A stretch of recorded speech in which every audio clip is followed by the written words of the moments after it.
अल्हम्दुलिल्लाहि रब्बिल आलमीन वस्सलातु वस्सलामु अला सय्यिदिल मुरसलीन व अला आलिहि व अस्हाबिहि अजमईन अम्मा बाद।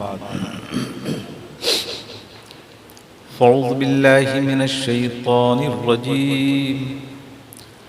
बिस्मिल्लाहिर रहमानिर रहीम। इन्ना अकरमकुम इंदल्लाहि अत्क़ाकुम सदक़ल्लाहुल अज़ीम व बल्लगना रसूलुहुन नबियुल अमीनुल करीम व नहनु अला ज़ालिका लमिनश शाहिदीन वश्शाकिरीन वल्हम्दुलिल्लाहि रब्बिल आलमीन। बारगाह रिसालत माब सल्लल्लाहु तआला अलैहि वसल्लम में दुरूद शरीफ का हदिया अक़ीदत पेश करें और पढ़ें। अल्लाहुम्मा सल्लि अला सय्यिदिना व शफ़ीअना व मौलाना मुहम्मदिन बालिग सल्लिम सलातुन व सलामुन अलैका या सय्यदी या रसूलुल्लाह सल्लल्लाहु तआला अलैहि वसल्लम। मुअज़्ज़ज़ हाज़िरीन, आज मैंने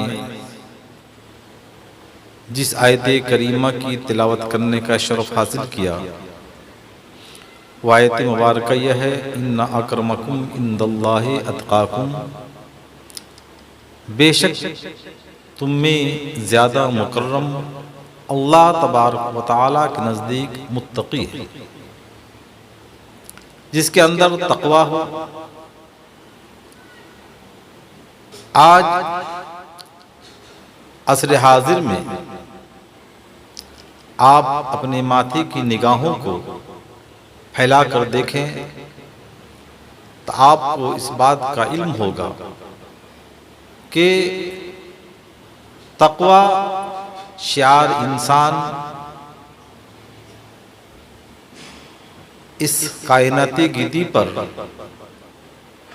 महदूद तरीक़े से है, क्योंकि तक़वा की बुनियाद पर इंसान अल्लाह वहदहू ला शरीक की बारगाह में मुकर्रम होता है। तक़वा की बुनियाद पर इंसान अल्लाह वहदहू ला शरीक की बारगाह में एजाज़ हासिल करता है। तक़वा की बुनियाद पर इंसान रब तबारक व तआला की बारगाह में अपने मकाम को बुलंद देखता हुआ नजर आता है। आए आपको मैं बताता चलूं, सरकार गौसे आज़म रज़ियल्लाहु ताला अन्हु, जिनके सिलसिले में सरकार आला हज़रत फाज़िल बरेलवी रज़ियल्लाहु ताला अन्हु ने क्या कहा है, तू है वो गौस के हर गौस है शैदा तेरा, तू है वो गौस के हर गौस है शैदा तेरा, तू है वो गैस के हर गैस है प्यासा तेरा। आप अपने माथे की निगाह से आप देखें तो आपको पूरी दुनिया में एक ऐसी शख्सियत नजर आएगी जिनके मकाम का क्या कहना और जिनके मकाम के लिए अल्लाह के प्यारे हबीब सरवर कौनैन मोहम्मद अरबी मोहम्मद मुस्तफ़ा सल्लल्लाहु ताला अलैहि वसल्लम ने शब मेराज परवरदिगार आलम के हुजूर अर्ज किया कि या इलाहल आलमीन, मेरे इस शहजादे को मेरी उम्मती पर वो फजीलत अता फरमा जिस तरीके से मुझे तूने सारे नबियों पर फजीलत अता फरमाई। और जब इंसान दुआ करता है और अल्लाह के प्यारे हबीब अलैहिस्सलातु व तस्लीम को जरिया बनाता है तो वो दुआ रब के हुजूर कबूल होती है। जैसा कि हजरत आदम अला नबी अलैहिस्सलातु व तस्लीम ने रब तबारक व तआला के हुजूर दुआ किया और वास्ता बनाया प्यारे आका सरवर कौनैन मोहम्मद अरबी मोहम्मद मुस्तफ़ा सल्लल्लाहु ताला अलैहि वसल्लम को, और जिसके लिए हुजूर सरवर कौनैन सल्लल्लाहु ताला अलैहि वसल्लम ने खुद दुआ फरमाई हो, उनकी दुआ क्यों कर नहीं कबूल होगी। इसलिए तो सरकार आला हजरत अर्ज करते हैं, इजाबत का सेहरा इनायत का जोड़ा, इजाबत का सेहरा इनायत का जोड़ा, दुल्हन बन के निकली दुआए मोहम्मद सल्लल्लाहु ताला अलैहि वसल्लम। इजाबत ने झुककर गले से लगाया, इजाबत ने झुककर गले से लगाया, बड़ी नाज से जब दुआए मोहम्मद सल्लल्लाहु ताला अलैहि वसल्लम। तो इस्लाम के मुक़द्दस शहजादों, प्यारे मुस्तफ़ा के प्यारे दीवानों, सरकार गौसी आज़म रदियल्लाहु ताला अन्हु की शख्सियत से कौन वाकिफ नहीं, और आपके हस्बो नसब से कौन आशना नहीं है। आपका ताल्लुक अहले बैत अतहार से है, आप हसनी भी हैं और हुसैनी भी हैं।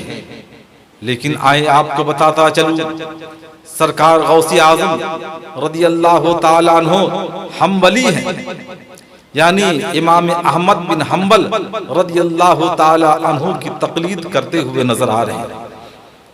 ये बात तो अज़हर मिन शम्स है कि पूरी दुनिया में हजरत इमाम आज़म अबू हनीफा रहमतुल्लाह अलैह, इमाम शाफी रहमतुल्लाह अलैह, इमाम मालिक रहमतुल्लाह अलैह, इमाम अहमद बिन हम्बल रहमतुल्लाह अलैह, ये चारों इमाम हैं। हर जगह कोई न कोई किसी इमाम की तकलीद करता हुआ नजर आ रहा है। तो सरकार गौसे आज़म रदियल्लाहु ताला अन्हु हम्बली हैं, आप इमाम अहमद बिन हम्बल रदियल्लाहु ताला अन्हु की तकलीद करते हुए नजर आ रहे हैं। अब आए आपकी समाज से मैं अपनी बात को करीब करता हुआ चलूं। सरकार गौसे आज़म रदियल्लाहु ताला अन्हु जहां मकामे कुतबियत पर फायज है, जहां मकामे गौसियत पर फायज है, वहां अल्हम्दुलिल्लाह सुम्मा अल्हम्दुलिल्लाह आप इल्म के समंदर के बहरे ज़खार भी। सरकार गौसी आज़म रदियल्लाहु ताला अन्हु के इल्म का क्या कहना, उनके तकवा का क्या कहना। जब तकवा की बात आई और जब मैंने अपना मौजूद सुखन तकवा को बनाया है, तो आए आपको बताता चलूं, सरकार गौसी आज़म रदियल्लाहु ताला अन्हु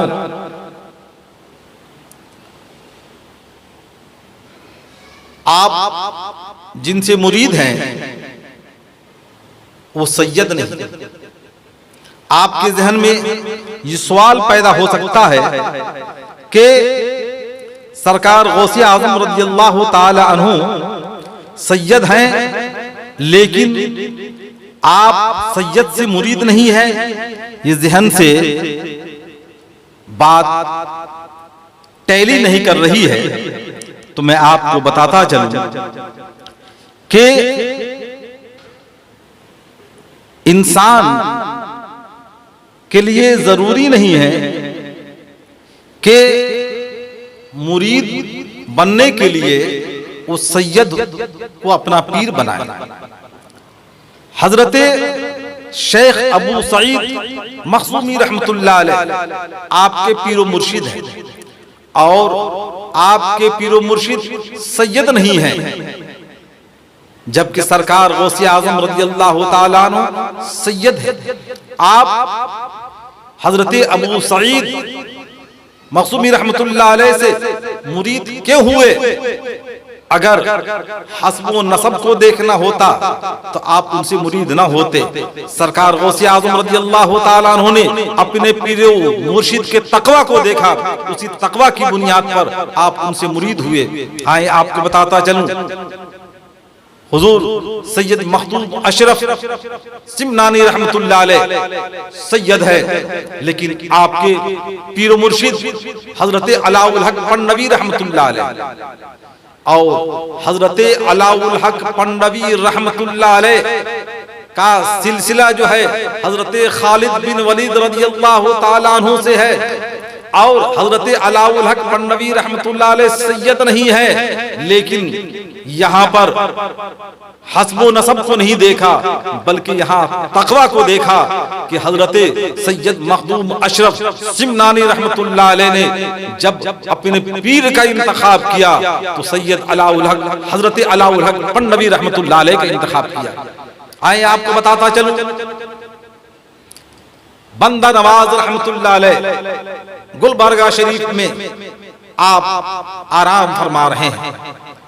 आपके पीरो मुर्शिद नसीरुद्दीन चिराग देहलवी रहमतुल्लाह अलैह, और आप सैयद हैं, बंदा नवाज सैयद हैं, लेकिन आप मुरीद हुए हजरत नसीरुद्दीन चिराग देहलवी रहमतुल्लाह अलैह से, और आए आपकी समाज से मैं अपनी बात को करीब करता हुआ चलूं कि जब हजरत बंदा नवाज रहमतुल्लाह अलैह अपने पीरो मुर्शिद के हाथ का पोसा लिया तो हजरत नसीरुद्दीन चिराग देहलवी रहमतुल्लाह अलैह फरमा रहे हैं सैयद और झुकता तो उसके लिए और फायदा होता। हजरत बंदा नवाज रहमतुल्लाह अलैह ने आपके कदमे नाज का बोसा दिया। हजरत नसीरुद्दीन चिराग देहलवी रहमतुल्लाह अलैह फरमा रहे सैयद और झुकता तो इसके लिए और अच्छा होता। अल्लाह अकबर। बंदा नवाज रहमतुल्लाह अलैह ने हजरत नसीरुद्दीन चिराग देहलवी रहमतुल्लाह अलैह के घोड़े के सुन को चूमा। अल्लाह अकबर। हजरत बंदा नवाज रहमतुल्लाह अलैह फरमाते हैं जब मैंने अपने पीरो मुर्शिद हजरत नसीरुद्दीन चिराग देहलवी रहमतुल्लाह अलैह के हाथ का बोसा लिया तो मुझ पर आलमे असफल और आलमे बाला मुनकशिफ हो गया, और जब मैंने उनके घोड़े के सुन को चूमा 18,000 आलम मुनकशिफ हो गए। अल्हम्दुलिल्लाह सुम्मा अल्हम्दुलिल्लाह। अल्लाह वालों के मकाम का क्या कहना। जब घोड़े के सुम को चूमा तो परवरदिगारे आलम ने 18,000 आलम को मुनकशिफ फरमा दिया।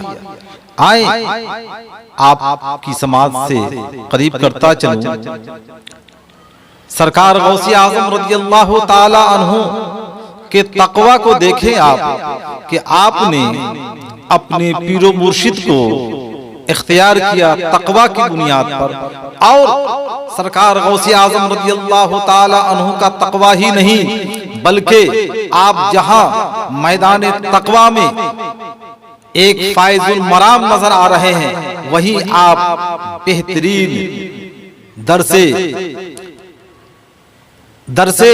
इल्म और दारुल इफ्ता के बेहतरीन मुफ्ती नजर आ रहे हैं। आए आपको बताता चलूं, सरकार गौसी आजम रज़ियल्लाहु ताला अन्हु के ज़माने मुक़द्दस में खलीफा वक्त ने कसम खाई कि मैं वो इबादत करूंगा कि दुनिया में कोई भी वो इबादत नहीं कर रहा होगा। ताज्जुब की बात है, आप यहाँ दुरूद पढ़ें, ऐसा नहीं है कि कहीं कोई दुरूद नहीं पढ़ता हो। आप यहाँ नमाज नफिल पढ़ें, ऐसा नहीं कि कोई नमाज नफिल नहीं पढ़ रहा हो, बल्कि जो भी आप अमल करेंगे कोई जरूरी नहीं है कि वो अमल कहीं कोई इंसान नहीं कर रहा हो। और उन्होंने ये कहा था मैं वो इबादत करूंगा कि पूरी दुनिया में वैसी इबादत कोई उस वक्त नहीं कर रहा होगा। कसम तो खा लिया, कसम खाने के बाद परेशान नजर आ रहे हैं। उलमा के हुजूर हाजिरी दिया और मुहद्दिसीन इज़ाम के हुजूर हाजिरी दिया, फुक़हाए इज़ाम के हुजूर हाजिरी दिया, लेकिन मसले का हल नहीं हो रहा है। लेकिन आए कुर्बान जाए, लोगों ने कहा इधर उधर भटकने की जरूरत नहीं है, परेशान होने की जरूरत नहीं है, इस्तिराब के आलम में आने की जरूरत नहीं है। अगर आप मसले का हल चाहते हो तो सरकार गौसे आजम रज़ियल्लाहु ताला अन्हु के हुजूर आप चले जाएं, उनके हुजूर हाजिर होने के बाद मसले का हल हो जाएगा। अल्लाह अकबर। सरकार गौसे आजम रज़ियल्लाहु ताला अन्हु बहरे समंदर के ऐसे बेहतरीन और अपने वक्त के एक अजीम, और यही नहीं बल्कि अपने वक्त के बाद जितने भी औलियाए किराम तशरीफ लाए, हर एक पर आपको फौकियत हासिल है। और मसले को बता देना तो आसान है, लेकिन कुरान से मसले का इस्तिखराज करना ये आसान नहीं है। जैसा आपको मालूम है कि अइम्मा अरबा, मैं तफसील में जाना नहीं चाहता, लेकिन जब सरकार गौसे आज़म रज़ियल्लाहु ताला अन्हु के हुजूर लोगों ने हाजिरी दी और अपना अरीजा पेश किया, तो सरकार गौसे आज़म रज़ियल्लाहु ताला अन्हु ने फरमाया कि सुनो, आपने कसम खाई, और कसम ऐसी कसम कि मैं वो इबादत करूंगा कि उस वक्त वो इबादत पूरी दुनिया में कोई इंसान नहीं कर रहा होगा।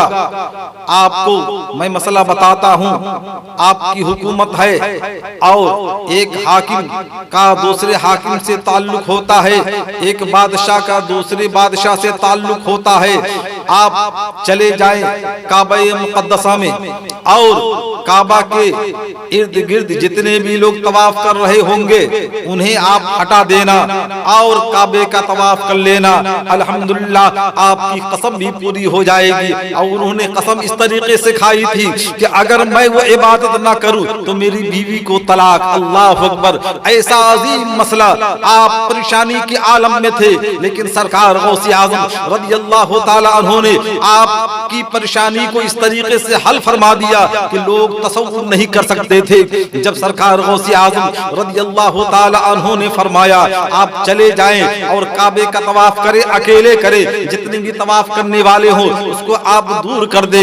आए आपको बताता चलूं, कुरान पढ़ना और है, कुरान को समझना और है, लेकिन कुरान से मसले का इस्तिखराज करना और है। इसी तरीके से आपको बताता चलूं, समंदर में गोता लगाना और है, समंदर में से किसी सामान का निकालना और है, लेकिन समुंदर के अंदर, सीप के अंदर से मोती का निकालना और है। हर एक के बस का नहीं है कि समंदर में गोता लगाने के बाद मोती निकाल ले। इसी तरीके से ये हर एक के बस का नहीं है कि जो भी इंसान कुरान पढ़ ले, कुरान को समझ ले, कुरान के मसले से, कुरान से मसले का इस्तिखराज कर ले। अगर करने वाला है तो वही अपने वक्त का इमाम होता है, अपने वक्त का इमाम आजम अबू हनीफा होता है, अपने वक्त का इमाम शाफी होता है, अपने वक्त का इमाम मालिक होता है, अपने वक्त का इमाम अहमद बिन हंबल होता है। लेकिन मैं आपको बताता चलूं कि सरकार गौसे आज़म रज़ियल्लाहु ताला अन्हु इतने बड़े आलिम हैं, इतने बड़े आलिम हैं कि आपके पास उस जमाने के लोग आते थे और अपने मसाइल को पेश करते थे, और मसाइल को पेश करने के बाद उस मसले का जवाब पाने के बाद खुशी बखुशी